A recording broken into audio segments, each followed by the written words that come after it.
up, loosen up, loosen up. I feel better now. You feel better? Hi everyone. Hi everyone, my name is Smitha, aka Dr. M, and this is Danielle, aka Dr. Fernandez. And since we're pediatricians, we get tons of calls and visits to our clinics from new parents asking us questions. And we can't blame y'all. I'm a pediatrician and I had questions for my own pediatrician. So a lot of the answers come from a combination of medical knowledge, experience, and trial and error. So today we're going to do 10 questions most commonly asked by new parents to their pediatrician. And we're going to answer them. Now I know there's way more than 10 questions, so if you still have questions at the end of this video, leave us a comment and we'll answer them. Number 1. How often should my baby poop?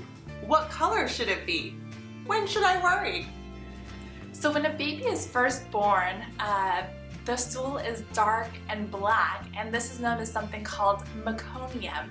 And meconium is made up of bile, water, amniotic fluid, dead skin cells, mucus, and that will typically last anywhere from 2 to 3 days. Now as your child starts to take in milk, the color of the stool is going to change anywhere from a green-brown to a yellow-brown color, and by the 5th day of life, the color of the stool is really going to depend on what type of milk your child is taking in. So for example, breastfed babies will have yellow colored stools which are seedy in appearance, like that of mustard.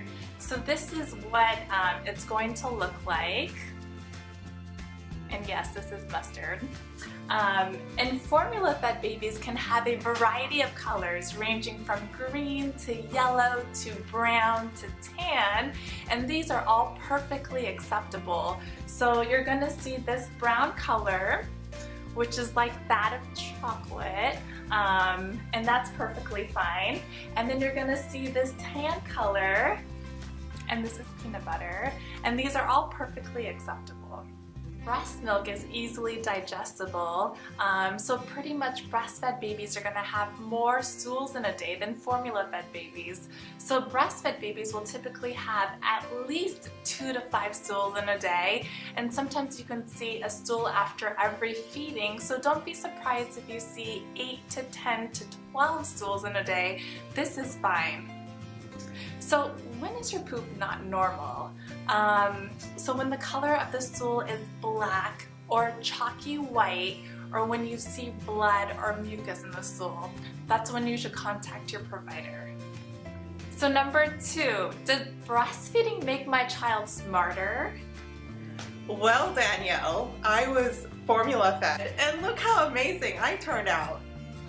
In all seriousness, while breastfeeding does have some pretty amazing benefits, what's more important is a happy and sane mother. A happy mother is more likely to be calm around her baby and less stressed out, and more likely to talk to her child, especially at the age of the greatest rate of brain development, which is 0 to 3 years. So however you choose to feed your baby, breast milk or formula or a combination of both, the love, care, and attention you show your child will give your child an equal chance at attending Harvard. 3. How much should my baby sleep? Is it okay to let my child sleep through the night if he or she does?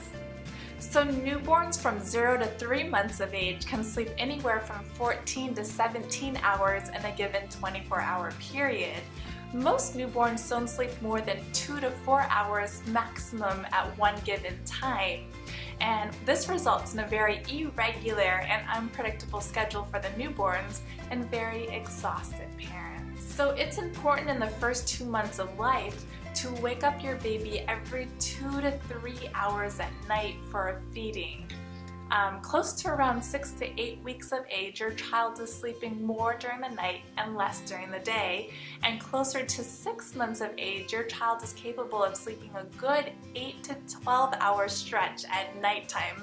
So whew, there is light at the end of this tunnel. So number 4, what kind of pacifier should I get to soothe my baby? So pacifiers are okay, they're not harmful, but there are a few things you need to remember. First, don't use them in place of feeding your baby. If your baby is hungry, feed them. They are solely for soothing. Second, get the 1-piece pacifier. The 2-piece pacifier tends to break off and can be a choking hazard. And third, Don't attach the pacifier to the baby's neck or the side of the crib. That can be a strangulation hazard. If you're breastfeeding your baby, you want to make sure that early on you use the pacifier with the rounded nipple and not the flat nipple.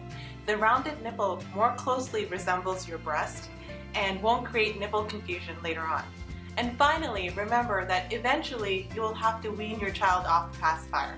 So around 1 year of age, you should start weaning, and there are several different methods to do this. All of them involve lots of crying and tantrums. I've been there.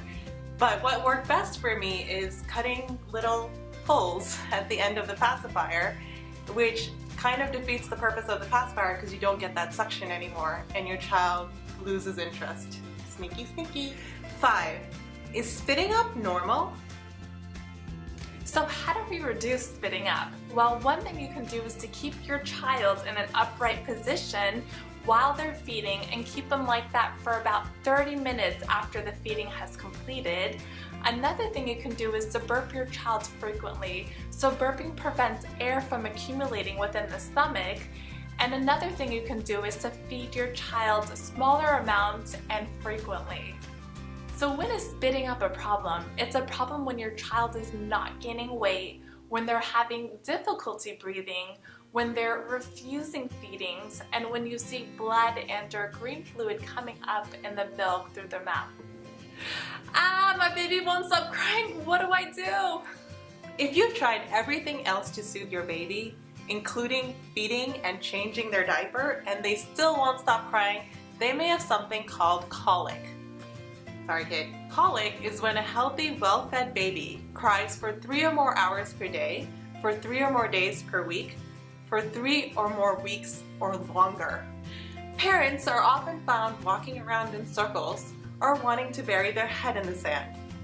It's really like that. Trust me, I've been there.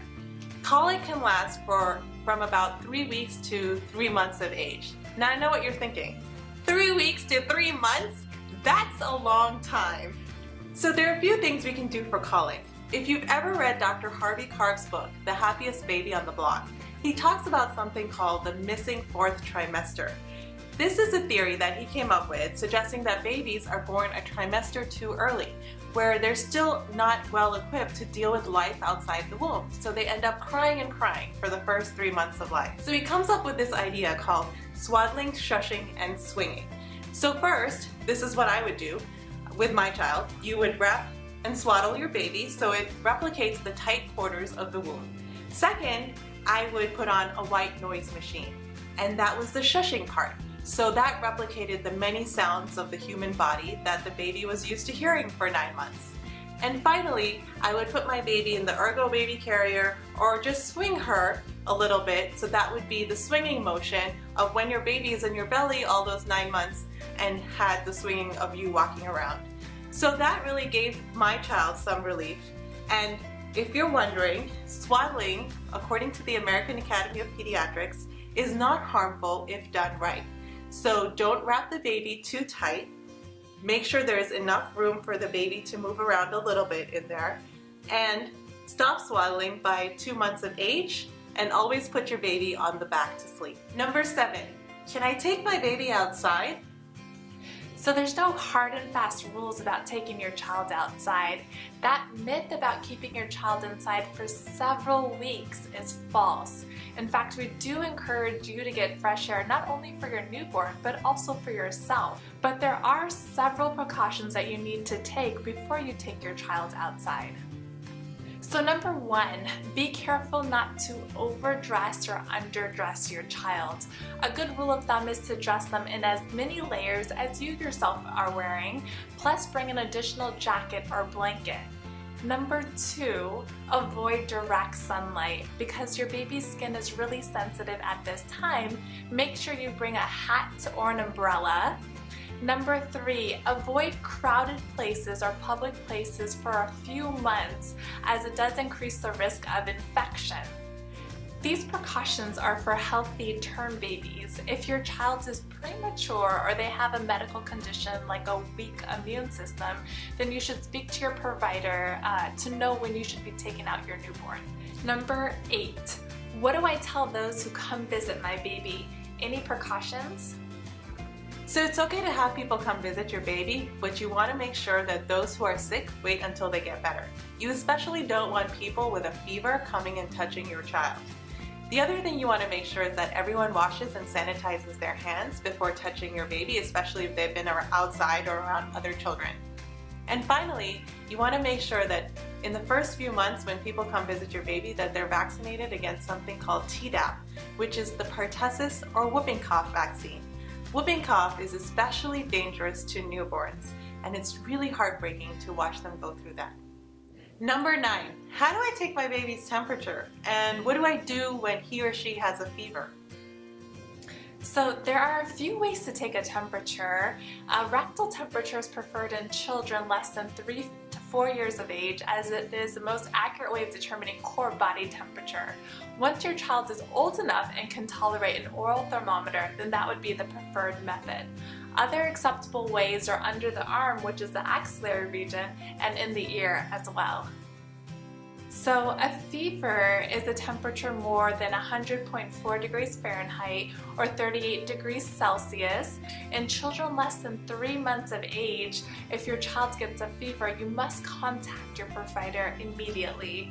Now, over 3 months of age, you should contact your provider if your child has a fever and is lethargic, significantly dehydrated, or is having a persistent fever for 5 or more days. Number 10, we've made it. When do I cut my baby's nails? So because baby nails grow pretty fast, you want to make sure that you trim or cut them, because otherwise you will have scratches all over your face and so will the baby. Things you can use are an emery board or a baby nail clipper, but you have to be careful because if you get the baby's skin, you can actually cause pain and bleeding. So what I found safest to use for my baby was the emery board. And the emery board just trims the baby's nails, so it's pretty safe. And the best time that I found to do it was either after a bath when your baby's really relaxed, or while they're sleeping and they won't notice that they're getting a manicure. You can give yourself one too. So that's our episode for today. If you have more questions, leave a comment on our video and we'll answer them. Remember, this is general medical advice. So if you have specific questions about your baby, ask your doctor or healthcare provider. Remember to sign up for our newsletter for more information just like this. Until next time, bye! Bye! Alright. Does this baby show? A baby I don't know, it seems weird. Like, is it weird? Is it weird that No! Oh, it's not weird?